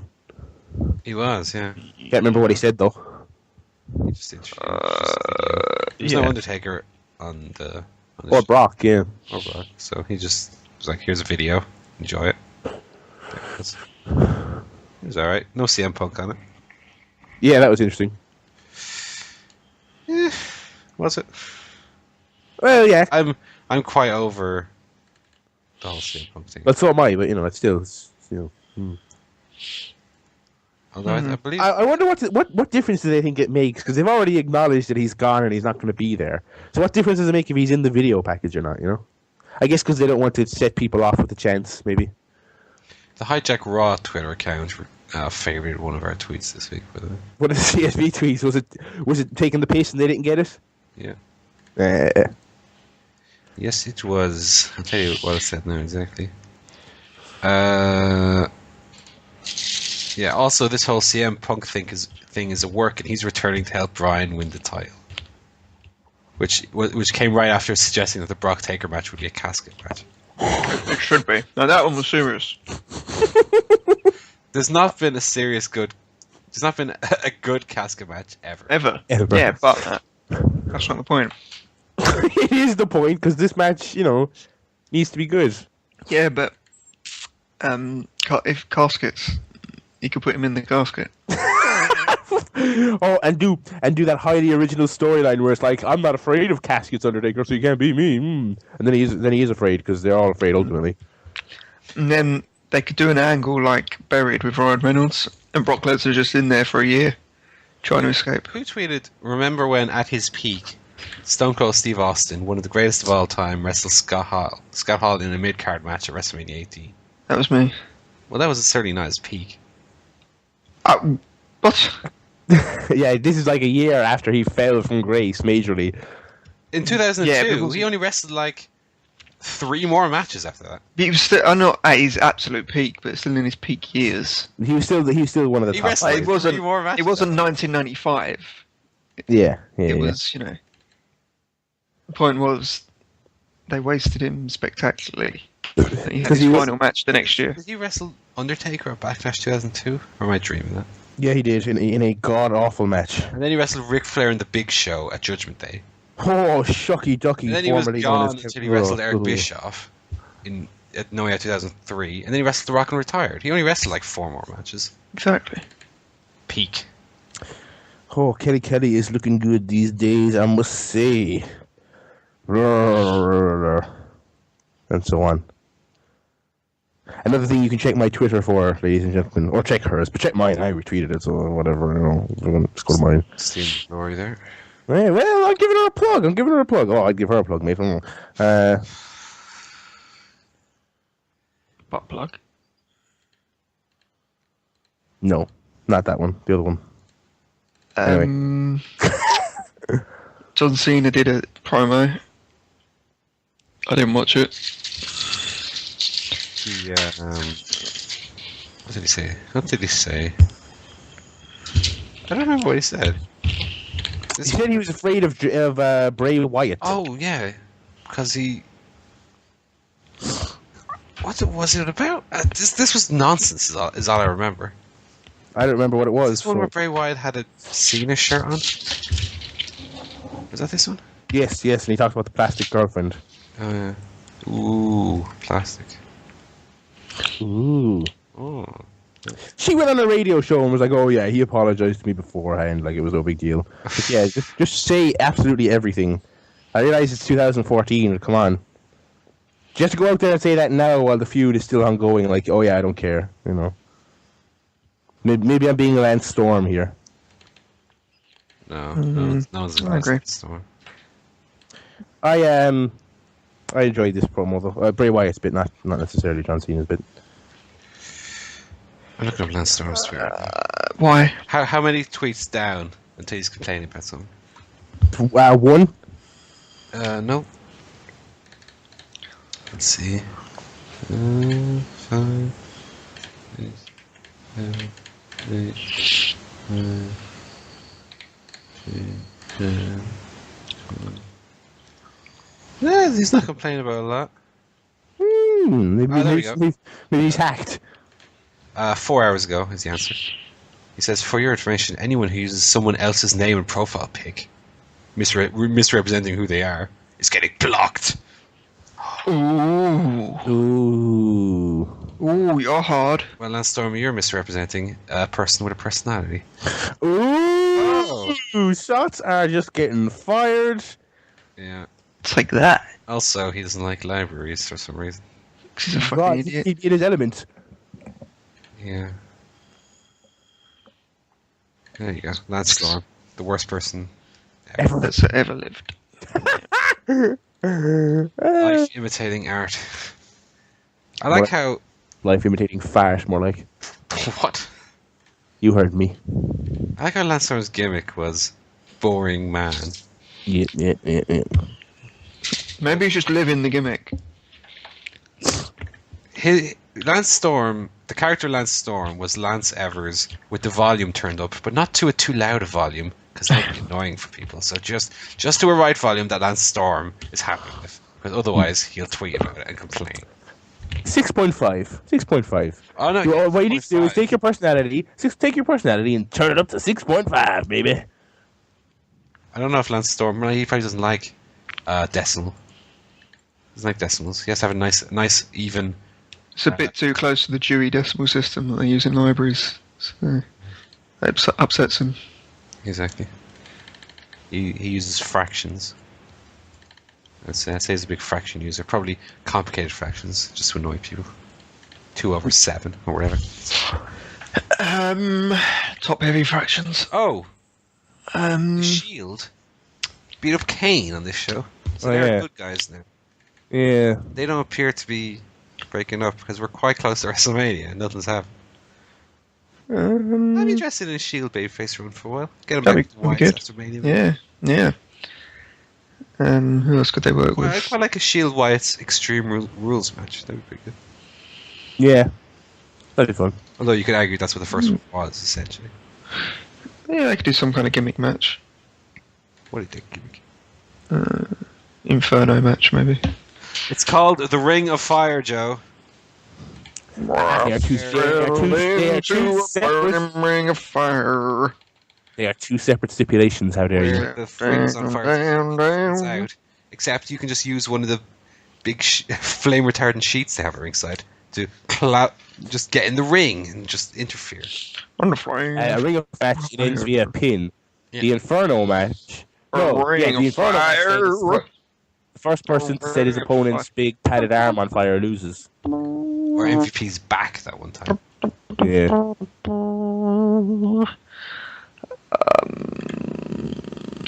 Orton and Bryan had a match. Bryan won. He did win after Batista interfered with a spear. Yeah. And he stole the pin. Yeah. I quite like that they were getting over that if this happens at WrestleMania, Bryan will be champion. That was a nice touch. That could have easily been overlooked by people. Yeah, for people that haven't seen a triple threat match before. He's so sick, is he? There are a couple of other matches. I didn't watch any of them because they looked boring. Mr. T's going in the Hall of Fame. He is. Oh yeah, pity the fool. Ow, eat a Snickers. Because you're in the Hall of Fame. Please control your racism, Joe. What? I said Snickers. Oh, alright then. That's terrible. Sure. And then I don't like Snickers bars either. What? It's not a good bar. Hulk Hogan, I'm coming for you, Snickers. It's all about Mars. Mars is the money bar. Snickers. Yeah, I don't like peanuts in nuts. it. Yeah, I don't like nuts. These are great. I don't like them. I like Mars. I like Milky Way. I don't like Mars. I like a Milky Way. Milky Way is just a Mars without the caramel. No, it's Good. It essentially is. No, it's not. It's just nougat. It's completely different. What about Cadbury's caramel? Wouldn't it? I tell you what, just on a tangent here. I've been a good boy and I've not bought any Easter eggs yet, but I'm very bloody tempted just to, because they have 3 for $5 in Super Value, and I just want to go mad, just eat 3 of them. Sounds good. They're right there. They're right there to be eaten. I don't like Easter eggs. Don't what? What? It's just plain chocolate. Stop being It's not though. It's stupid. not just plain chocolate. It is just plain It's chocolate. an egg. It's not. It's an egg. It's plain chocolate in the form of an egg. Yeah. It's an egg. Chocolate Which egg. makes it better. Like a Terry's Chocolate Orange. You can get the Terry's Chocolate Orange bar, right? But it's not the same as having the Terry's Chocolate Orange in the orange form. Yeah. It's not the same. Yeah. The shape and the texture makes it different. Yeah. It works. The shape and the texture in most Easter eggs is plain and curved. It's not plain. It's got a little chicken on it. That's you, cunt. Shut up. Barry doesn't Right. understand. Call me a bad word, Joe. Barry doesn't understand surface area. That's the problem here. Right, and no, I appreciate that it's big, and for a $5, 3 of them for $5, it's a bargain. But I am firmly in the camp of people that unless the egg is the consistency and flavour of the chocolate on the box, I don't want to hear it. Do not give me a Easter egg that is Terry's Chocolate Orange unless it is an orange flavoured Easter egg. Do not Yeah, they give do me those. a They do those. Let me I finish. had one of Let those. me They're finish. great. I have better examples. They also do white Do chocolate not- ones. Shut up. Do not give me an Easter egg that is branded Maltesers unless the egg itself is one giant Malteser with the stuff on You're the inside. asking for too much now. How? I am not. No. I want a Mars bar Easter egg that's just That- a giant and round Mars bar. That'd be good if they had like chunks of Malteser in the chocolate. It'd be quite good. Do not sell me a Cadbury's caramel Easter egg unless it is a giant egg just full to the brim of do little fake ones of those, soft caramel. Right? They do mini No, ones. I disagree. Yeah, Of course you do. If I want a Cadbury's caramel, I'll just eat a fucking Cadbury's caramel. If I want a If lovely you want plain giant hollow chocolate- egg, that's what I want. That's why I'm eating one. In chocolate, there's a thing called a dairy milk I can get for 20 pence down the corner shop. 20 pence? You can't even get a Freddo for 20 pence now. Anyway, the point is, right, fuck Easter and fuck No, Jesus. don't. Because the eggness of it is integral. Yeah. No, it's not. Yeah. It is. You're an idiot. And also, Most important thing. you don't just put it all in your mouth, you break it into bits, and so it's just like anything else, just a little bit of chocolate in your It's hand. curved. It's like the difference between a flat screen TV and those new curved TVs. It's better. Yeah, that's a bad example. because that's a form of you're taking something in by way of how it looks, as opposed to chocolate, which it doesn't matter how it looks. Someone could hand me a giant, delicious chocolate caramel penis, and even though I don't normally like eating penises or looking at them, I would still eat it if the chocolate and caramel is good. I don't understand this egg hate, Barry. I think you've had some sort of egg trauma. Do you think maybe it's because his head is shaped like an egg? It's not really. It's like... Well, we've talked about this, but this is, well established. I would say it's more like, when you get an egg-shaped egg that sometimes just comes in like two parts, essentially. But then you get the ones that are stuck, like fused together, and you have to like punch a hole in them, and they get all... Oh, yeah. Yeah, that's the annoying thing about Easter eggs. It's not annoying. It is annoying. Oh, you're mad. What are you talking about? Here's a form of chocolate that's intrinsically difficult to fucking break and eat. It's not difficult. You just And also, it's throw on the not. kitchen floor, easy. Boom. And then eat it straight off the floor. Oh, I know. By the way, it's not a giant Malteser. Enjoy. I don't believe this. Easter eggs are like the best thing ever. Easter eggs are the best chocolate. It's the opposite of Lance Storm. Wait, how? Why? She's the worst thing ever. They're the best thing ever. Yeah. I can't believe it. Easter eggs like chocolate What with a volume mental turned up. thing to not like. Easter eggs, they're brilliant. They're actually brilliant. Egg, full egg of chocolate. What more do you want from life? You'll never be satisfied.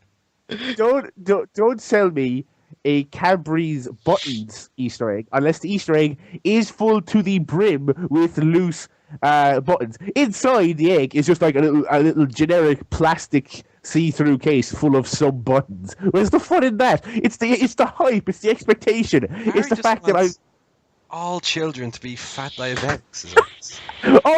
Sorry, Mr. Three. What? Who's gonna buy this for children? Sorry, Mr. 3 for a $5. Yeah, but I'm an adult. I'm doing it to myself. Yeah, but that's aimed at kids. Yeah, but And the parents of kids. I don't would have any. assume it's for parents. For example, if a parent has 3 children, they'll probably buy them an egg each and pass the savings to you. Oh, that's an Irish stereotype out there. Well, anyway, I'll be having all 3 myself, possibly on the same day. But during one episode of Hawaii Fabu. the thing with Easter eggs is you can put them in the freezer, and when you take them out, they're even tastier. I like to dip them in. Oh, hang on! Now we're treading on sacrilegious territory. What's he saying? You like to dip your Easter eggs? Yeah, in tea. Because they're so thin. When you dip them in, they melt straight away. So you stick them Wow, in. this sounds You vile. get a big mouthful of melted chocolate. Tea is horrible. What? Tea is. Why would you put chocolate and tea together? That's mad. You might as well dip a rasher in your tea. It's like, what? Ugh. No, that's Dip different. 'Cause that's biscuit. greasy. It's like dipping chocolate biscuit in there. Except No, there's no I was just biscuit, saying- it's just the chocolate. Paul's just saying tea is horrible, like a maniac. Tea is horrible. Tea's not nice. Well, that's an idiot. Tea's not a Tea nice is lo- thing to drink. What? It's the most basic of drinkable things. It's hot water. The only thing chocolate should be dipped into is a lovely bowl of ice cream. And you can use And your Dip. ass. How can you dip chocolate in ice cream? You use the chocolate as a spoon. Especially if it's an egg, it's curved already. Hold the cream. So what he's doing is he's getting his Easter eggs, he's breaking them into like little sort of shards, and he's using the shards as a spoon. He just Every time you take a bite, you also eat the chocolate. You're not just Yeah, and it's there's no rubbish and there's no washing off. So I think Paul has us here. I would much rather use an Easter egg as a utensil than as any kind of primary edible thing. I can tolerate the generic ass chocolate as an edible spoon, but not as a treat What? in a Generic? nutshell. Well, I'll tell you what, in fairness, Nestle eggs aren't nice, okay? But Cadbury's eggs are the nectar of the gods. Fucking yeah, fake. What do you mean fake? What is fake? The gods are fake, and their nectar is the false prophet. Right? Is that band with that fella who went to jail that time? False prophets. Oh, God, indecent acts to an egg. I don't know that. I don't think they have those eggs in America though. I don't think No, they're- they don't. They don't do the same sort of ones. Don't we they have. just paint a chicken's egg? Is that their thing? Yeah, something like that. Stupid holiday. Is this us generalizing based on what we've seen on The Simpsons? No, they don't have proper. Because I remember a friend of the show. Well, not really a friend of the show, but Mindy from Pilkopedia. It's being bemused by the concept of a chocolate Easter egg because they just don't have them.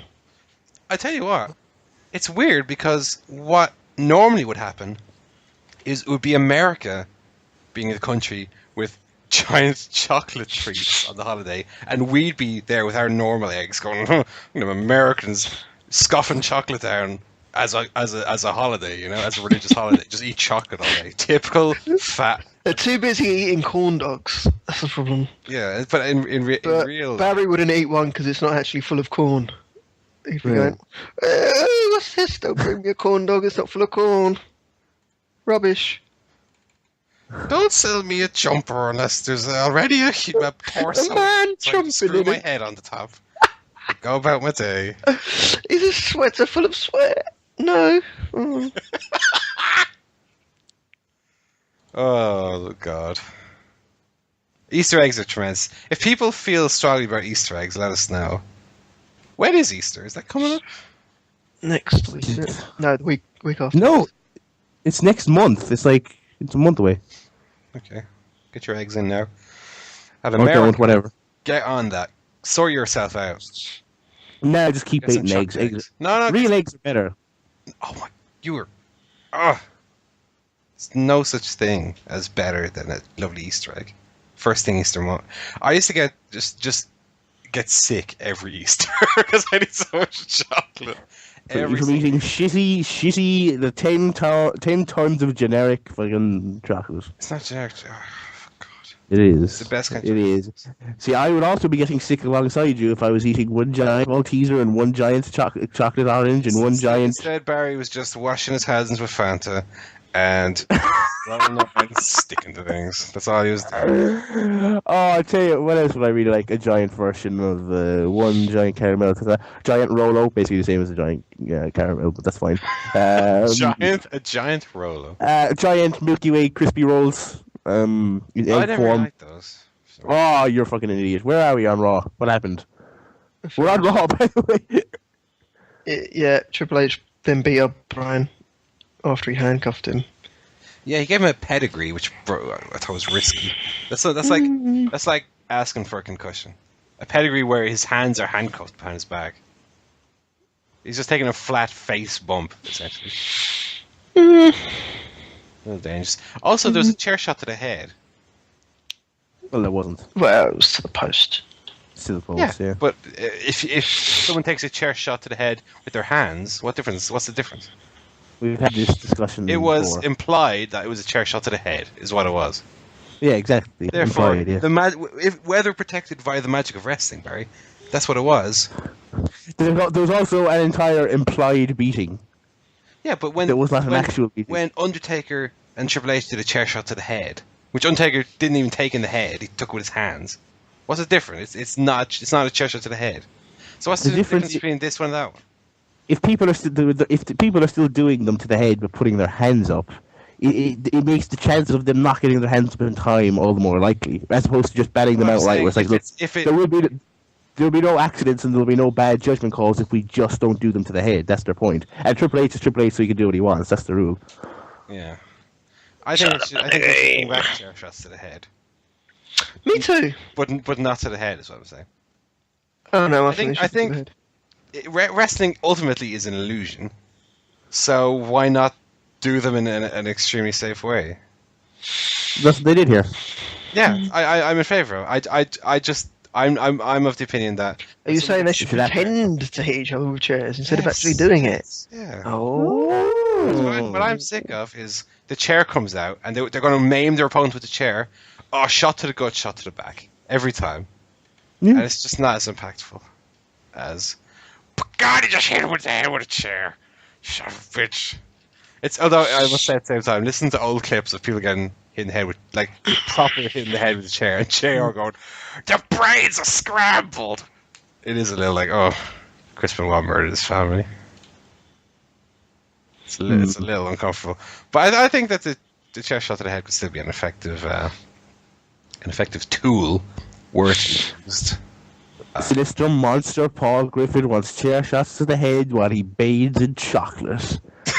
I wouldn't bathe in chocolate. I would. He throws them on the kitchen ground and just rolls around in them. I really want some eggs now.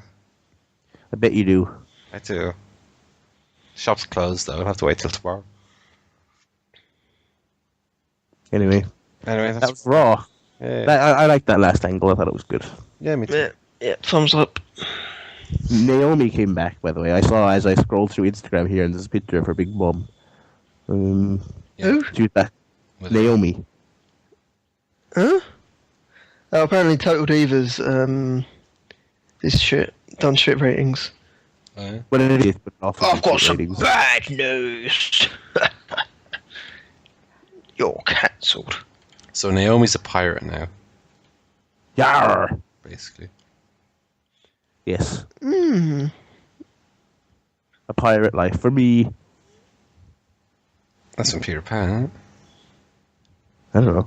Pirate life for me. Diddly-dee, a promise left for me.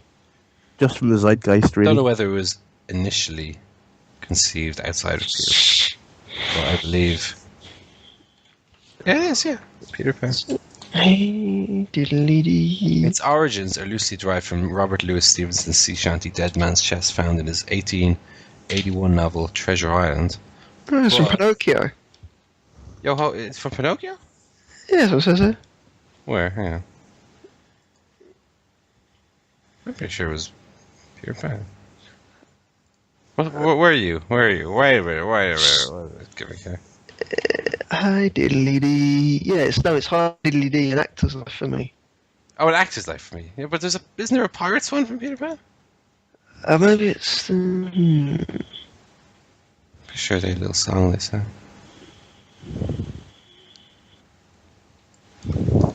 I've got to hold me down. No, I've got no strings. I've got no strings to hold me down. To make me frown. No strings down. No strings on me. Did you ever watch Pinocchio, Barry? Yep. He's a very annoying little voice. Yeah, dick. Idiot. Ah, that little boy. Oh, Geppetto. No, it's not, he's wooden. Fucking idiot. But he becomes a real boy in the end, spoilers. When What? someone wishes on a star or something. Not quite sure how that works. And I don't remember a lot about Pinocchio. It's been a long time since I watched it. Returning home, Pinocchio and Jiminy find the workshop empty and learn that Geppetto, while venturing out to sea to look for Pinocchio, had been swallowed, along with his cat Figaro and goldfish Cleo, by a giant whale named Monstro. I vaguely remember this. They're now living in his belly. So Pinocchio jumps to the bottom of the ocean. He's soon swallowed by Monstro, where he's reunited with Geppetto. They devise an escape plan by burning wood in order to make Monstro sneeze. It works, but then the enraged whale gives chase and smashes their raft. Pinocchio refuses to abandon Geppetto and pulls him to safety in a cave under a cliff before Monstro rams into it. They're all washed up on a beach, but Pinocchio is dead. Back home, the group mourn for him. The Blue Fairy, however, Swerve, oh god, it's Vince Russo, decides that Pinocchio has proven himself. He's reborn as a real human boy, much to the joy of his family. When Jiminy decides to thank the fairy, she gives him a gold badge that certifies that he has an official conscience, to his delight.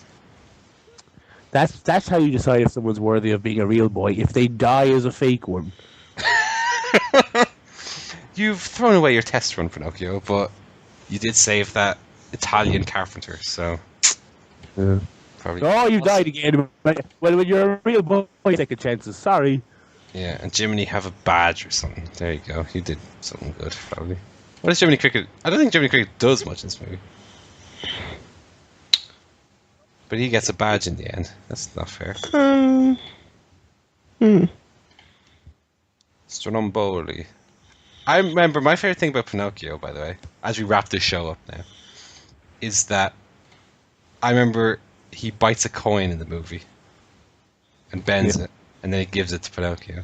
And I don't know why, but that image has always been very vivid into my mind. Yeah, I remember that. Because I always, every time I had a coin, I had to try and do it. I could never bend the coin by biting it. It's impossible. The Stromboli could do it. That was a cartoon, Paul. Yeah, but he could bite a coin. Mm. An honest John. In a film of humans, Honest John is an anthropomorphic red fox. Weird. Oh, wait. I mean, aside from Jiminy Cricket, who obviously is he Cricket as well.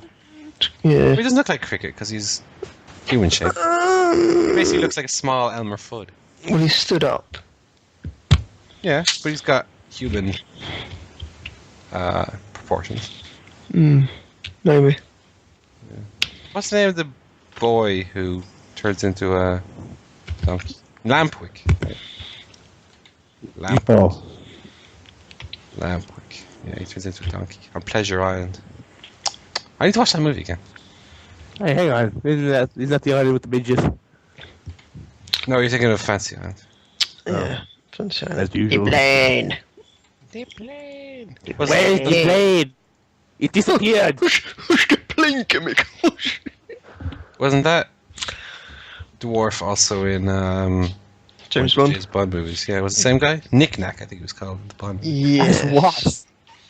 What do you mean as what? As the midget? What's that actor's name? Tattoo. Hervé Villachez, who's a French. All the things she said, all the things she said, all the things she said. He was in The Man with the Golden Gun as Knick Knack. Yeah. As what? Golden Gun? No, he was Scaramanga's dwarf manservant and accomplice. It's a bit like Ricardo Rodriguez. A bit. Well, Scaramanga's got a bit of a Rio quality to him, I suppose. Also, he's 3 nipples. It's weird. It's my nubbin. A superficial 3rd nipple. Alright. I'm tired, so let's wrap this shizzle up. Sure. We'll be back next week with post-deadline me and also the other times. I can't believe it's going to be such a typical show next week. But don't expect anything, right, listeners? Just don't expect anything. You can expect the usual fun and games of a CSP episode. That's how we're going to ring in episode 200, right? We'll talk about Raw. We'll talk about the forthcoming WrestleMania, which I believe will be 1 week away when we do the show next week. Yep. Well, yeah. Interesting. So yes, that's coming up. Look forward to that. Plugs. ChairShotPodcast.com is where you go for your episodes and your complete episode archive. It's also where you go for the email us button, which is what you use to email us, obviously. There's a drop-down menu.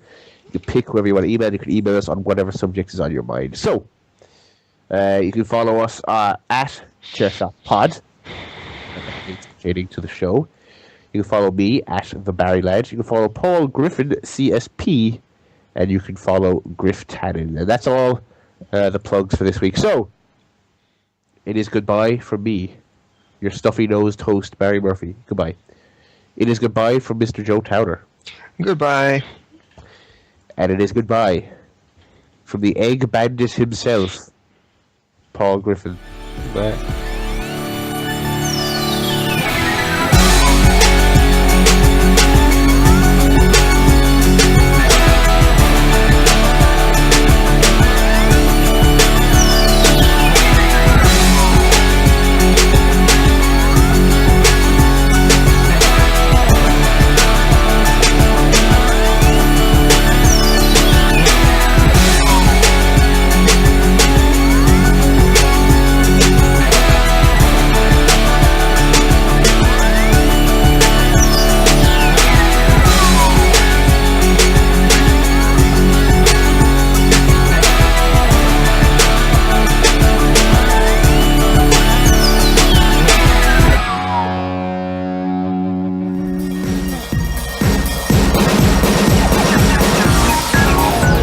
This podcast was brought to you by loudyspeak.com.